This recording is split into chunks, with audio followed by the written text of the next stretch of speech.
Aksi penyusupan Partai Komunis Indonesia, PKI, pada tahun 1965 juga marak terjadi di Jawa Tengah, di mana Biro Khusus PKI juga telah melakukan penyusupan ke hampir semua komando distrik militer, Kodim, di Jateng. Sehingga sejumlah besar perwira pertama dan menengah TNI AD di jajaran Kodam 7, Diponegoro, sekarang Kodam 4 Diponegoro, berhasil dipengaruhi komunis.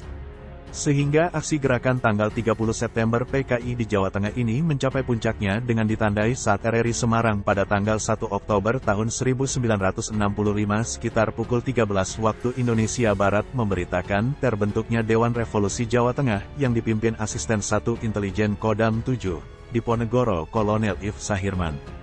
Dalam pengumuman itu, Kolonel If Sahirman yang menjabat sebagai Ketua Dewan Revolusi Jawa Tengah menetapkan Letnan Kolonel Usman Sastrodibroto sebagai perwira yang diserahi tugas mengambil alih pimpinan Kodam 7, Diponegoro.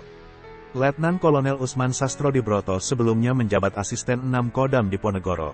Lalu Sahirman menggerakkan sejumlah pasukan antek komunis sehingga berhasil menguasai markas Kodam 7, Diponegoro. Dia juga memperluas gerakannya ke Korem-Korem dan brigade-brigade infanteri di Jawa Tengah serta sejumlah Kodim. Sehingga setengah dari komandan Kodim di jajaran Kodam 7, Diponegoro sudah berada di bawah kendali PKI. Untuk menguasai markas Kodam, pimpinan pasukan pro-PKI kemudian menggerakkan 2 kompi dari Batalion K dan 2 kompi dari Batalion P yang didatangkan dari Salatiga. Kedua kompi pasukan infanteri pemukul ini dikerahkan untuk mengepung markas Kodam 7, Diponegoro. Namun Panglima Kodam 7, Diponegoro yang saat itu dijabat Brigjen TNI Surjo Sumpeno tidak tinggal diam. Sebagai pucuk pimpinan tertinggi di Kodam Diponegoro pada tanggal 2 Oktober tahun 1965 pukul 2 waktu Indonesia Barat, Brigjen TNI Surjo Sumpeno langsung memerintahkan Kol If Sahirman untuk segera datang menghadap ke rumah dinasnya. Namun Sahirman menolak perintah tersebut dan tetap memerintahkan pasukan Batalion K dan Batalion P untuk merebut markas Kodam 7, Diponegoro. Di buku Menyeberangi Sungai Air Mata, Kisah Tragis Tapol, 65 dan Upaya Rekonsiliasi, Brigjen TNI Surjo Sumpeno diberi saran oleh staf Kodam yang masih loyal kepadanya yang datang ke kediamannya untuk segera meninggalkan rumah dinasnya karena adanya informasi pergerakan pasukan infanteri yang menuju kediamannya. Dalam pertemuan itu hadir Letnan Kolonel Usman yang membuat Brigjen Suryo sempat berpikir sejenak. Karena tidak seperti biasanya, Letkol Usman saat itu membawa pistol di pinggangnya. Seusai pertemuan, Brigjen Suryo Sumpeno mengumumkan kepada masyarakat agar tetap tenang, tidak bertindak sendiri-sendiri, dan menunggu perintah selanjutnya. Brigjen TNI Surjo Sumpeno pun menyingkir dari rumah dinas menuju Magelang. Karena berdasarkan informasi intelijen hanya pasukan di wilayah Garnisun Magelang sajalah yang tidak disusupi PKI. Sehingga Magelang digunakan sebagai basis operasi pemulihan kekuatan oleh Brigjen TNI Surjo Sumpeno. Beruntung pasukan di Magelang yang masih loyal terhadap dirinya terdiri atas Batalion 2 Kavaleri, Batalion 3 dan Batalion 11 Artileri Medan, dan peleton pioner dari Batalion 2 Para. Sehingga Pangdam memiliki pasukan panser dan infanteri berkualifikasi para yang juga didukung tank dan artileri Medan. Brigjen Surjo Sumpeno pun kemudian menggerakkan pasukan yang ada di Magelang ditambah dengan Yon P dari Brigif 4 yang ada di Gombong dan sisa-sisa kesatuan dari Batalion Para 3 di Semarang yang masih loyal untuk mengepung kota Semarang.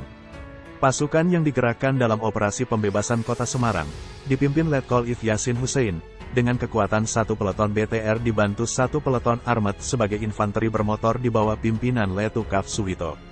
Lalu 1 peleton BTR dibantu dengan 1 peleton Armet sebagai infanteri bermotor di bawah pimpinan Letu Kaf Saryono. Pasukan bantuan tempur lainnya yaitu 1 kompi Zipur yang dijadikan sebagai infanteri di bawah pimpinan Letu Zi Effendi dibantu 1 peleton tank. Kemudian pada tanggal 2 Oktober tahun 1965 pukul 5 waktu Indonesia Barat pasukan bergerak menuju ke Semarang.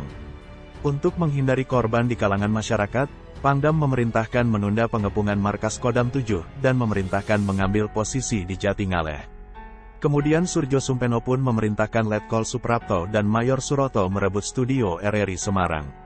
Upaya pemulihan rantai komando di Kodam 7, Diponegoro juga dilakukan Surjo Sumpeno dengan memanggil pimpinan Korem, dan Brigif. Dia juga melakukan konsolidasi dengan staf Kodam 7, Diponegoro yang masih loyal dan melakukan pemulihan keamanan ketertiban dengan merebut kembali kota Semarang. Selanjutnya Surjo Sumpeno memerintahkan Mayor Hartono dan Mayor Subekti untuk memanggil Kol Sahirman dan Letkol Usman Sastrodibroto menghadap Panglima. Ternyata Sahirman dan Usman tidak berada di tempat. Upaya pengepungan oleh pasukan yang loyal terhadap Brigjen Surjo Sumpeno juga terdengar oleh pimpinan Batalion Kamayor Kaderi yang datang dari Solo dengan 2 kompi yang semula ditempatkan di Semarang oleh G30 SPKI.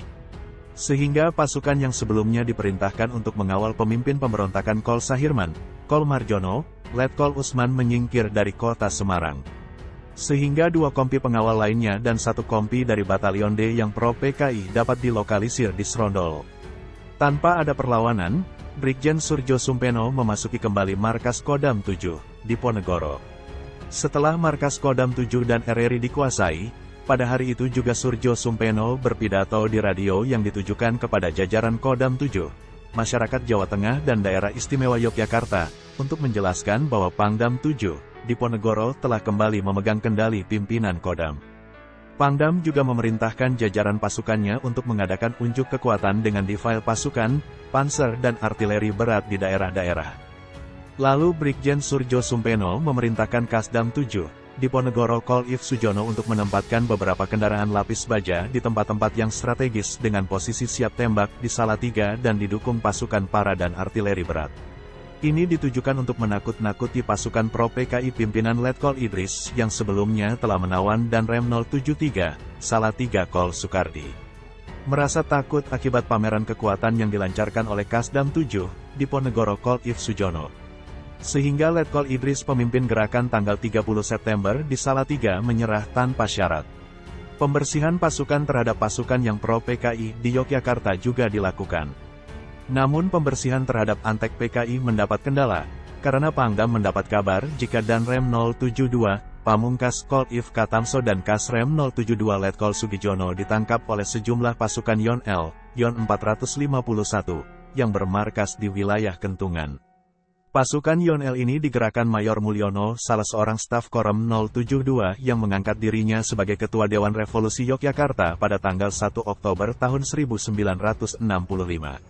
Kemudian pada tanggal 4 Oktober tahun 1965, Brigjen Surjo Sumpeno mengutus Kapten Surjotomo mantan Wadenyen L untuk menemui Dan Yon L dengan tugas untuk merebut markas Komando Korem 072 dan mengamankan pasukan Yon L dan Yon C dari pengaruh G30S setelah situasi memungkinkan pada tanggal 5 Oktober pukul 10 waktu Indonesia Barat. Kemudian Pangdam datang ke markas Korem 072 dan mengadakan briefing dengan seluruh jajaran. Kemudian ditetapkan pimpinan sementara Korem 072, dijabat Asisten 4 Kodam 7 Kol Widodo. Berita mengenai dikuasainya kembali markas Kodam Diponegoro, Korem 072, Pamungkas dan Kota Salatiga ditambah lagi dengan adanya pidato dari Pangkostrat Majen TNI Soeharto mengenai adanya gerakan PKI membuat anggota jajaran Kodam 7, Diponegoro di daerah-daerah yang semula dipengaruhi PKI akhirnya sadar. Sehingga sejumlah pimpinan pasukan yang semula pro terhadap PKI menyerahkan diri. Seperti di Purwokerto pada tanggal 3 Oktober tahun 1965, Letkol Sumitro menyerah kepada Danrem 071, Wijayakusuma Kol Ciptono Setiabudi. Dengan demikian, Komando Korem 071 dapat dipulihkan. Sedangkan perwira lainnya yang pro PKI, seperti Mayor Trisnadi Kasih dan Mayor Bernadi Kasih 3 Korem 071 ditangkap. Di Solo pada tanggal 4 Oktober tahun 1965 Kol Ashari Komandan Brigif 6, beserta perwira-perwira lainnya yang ditawan oleh pasukan yang pro G30S dibebaskan. Pada tanggal 5 Oktober tahun 1965 juga diperoleh kabar jika Mayor Kaderi beserta 2 kompi anak buahnya yang mengawal Kol Sahirman telah memisahkan diri dari tokoh G30S Jateng tersebut dan kembali ke pangkalan di Solo. Dengan demikian, dalam jangka waktu hanya 5 hari, pemulihan garis komando di jajaran Kodam 7 telah berfungsi kembali. Lalu mendengar hal itu Mayor Sukirjan Waas 5 dan Mayor Karsidi Waas 2 menyerah. Kodam 7, Diponegoro pun akhirnya mendapat bantuan pasukan dari Jakarta guna membersihkan Jawa Tengah dari antek-antek PKI. Di mana pasukan Resimen Para Komando Angkatan Darat, RPKAD, yang dilengkapi panser dan persenjataan berat tiba di Jateng pada tanggal 12 Oktober tahun 1965. Lalu pada tanggal 13 Oktober tahun 1965 pukul 8 waktu Indonesia Barat, Komandan Resimen RPKAD Kol If Sarwo Edi Wibowo didampingi Danyon RPKAD Mayor Ifci Santoso melaporkan kedatangan pasukannya kepada Brigjen TNI Surjo Sumpeno selaku penguasa militer di Jawa Tengah. Dalam kesempatan itu, Pangdam 7, Diponegoro berpesan supaya Kol Sarwo untuk bertindak dengan berpedoman kepada Sandi, ambil ikannya jangan sampai keruh airnya. Selesai penerimaan oleh Pangdam ke-7, Diponegoro pasukan RPKAD lalu melakukan pameran kekuatan dengan berkeliling kota Semarang. Sementara pencarian terhadap Danrem 072, Pamungkas Kol If Katamso dan Kasrem Letkol Sudijono terus dilakukan, karena diperoleh informasi kalau keduanya dibunuh di markas Batalion L di Desa Kentungan. Lalu berdasarkan perintah Brigjen TNI Surjo Sumpeno pada tanggal 18 Oktober tahun 1965, sebagian pasukan Yon L diberangkatkan keluar Jawa dalam rangka tugas Dwikora. Sementara para pelaku penculikan dari Yon L diperintahkan melaksanakan latihan survival tanpa senjata. Kesempatan ini dipergunakan sebaik-baiknya. Sebuah tim yang dipimpin Mayor CPM Mo Said beserta anggotanya, Kesehatan Rem 072, Sibang Rem 072 ditugaskan untuk membongkar tempat di dalam markas Yon L yang dicurigai tempat menimbun mayat petinggi Korem 072 Pamungkas. Atas perintah Pangdam Timbunan Tanah dibongkar pada tanggal 21 Oktober tahun 2017. Lalu pada pukul 7 waktu Indonesia Barat, jenazah kedua pimpinan Korem 072 tersebut dapat diangkat. Selanjutnya dengan iring-iringan kendaraan yang didahului dengan 2 buah panser dan pengawal RPKAD, kedua jenazah dibawa ke Kesehatan Korem 072 untuk diautopsi oleh tim dokter yang dipimpin Kol Sutarto. Dengan diketemukannya jenazah Danrem 072 dan Kasrem 072 tersebut, masyarakat Yogyakarta khususnya dan Jawa Tengah pada umumnya meluap amarahnya terhadap G30 SPKI. Tanggal 20 Oktober tahun 1965, Panglima selaku PPL Rada Jateng, DIY mengeluarkan keputusan tentang pembekuan kegiatan PKI, Baperki, dan ormas-ormas lainnya di bawah naungan PKI. Sebelumnya Mayor Muljono Ketua Dewan Revolusi Yogyakarta yang memerintahkan pembunuhan terhadap Danrem dan Kasrem 072 Pamungkas tertangkap di Kelurahan Karanggeneng, Boyolali pada tanggal 18 Oktober tahun 1965. Pada bulan November tahun 1965, pelaksanaan operasi terhadap G30 SPKI mendapat bantuan dari Brigade Infanteri 4 Diponegoro di bawah pimpinan Kol If Yasir Hadibroto. Bertugas secara bergiliran yaitu Batalion E, F, dan G, dan masing-masing ditempatkan di Boyolali, Klaten dan Solo. Dengan datangnya pasukan tersebut, beban tugas yang dipikul pasukan RPKAD menjadi ringan. Akibatnya ruang gerak sisa-sisa G30 SPKI menjadi semakin sempit, dan tinggal menunggu kehancurannya. Pada tanggal 22 November tahun 1965 pukul 21, tokoh utama G30 SPKI DN Aidit berhasil ditangkap hidup-hidup di Kampung Sambeng Gede, Surakarta. Selanjutnya pada tanggal 1 Desember tahun 1965, dalam rangka untuk mengintensifkan pencarian dan penghancuran sisa-sisa G30 SPKI, telah dibentuk Komando Operasi Merapi dengan pimpinan Kol If Sarwo Edi Wibowo. Komando Operasi Merapi ini dibentuk dalam rangka pengejaran serta penangkapan terhadap gembong gerakan tanggal 30 September di Jawa Tengah Kol Sahirman dan antek-anteknya. Komando Operasi Merapi pun mendapat bantuan 1 kompi panser dan 3 helikopter TNI AD. Pada tanggal 8 Desember tahun 1965, pimpinan Operasi Merpati mendapat informasi bahwa Kol Sahirman dan kawan-kawan berada di daerah Merbabu.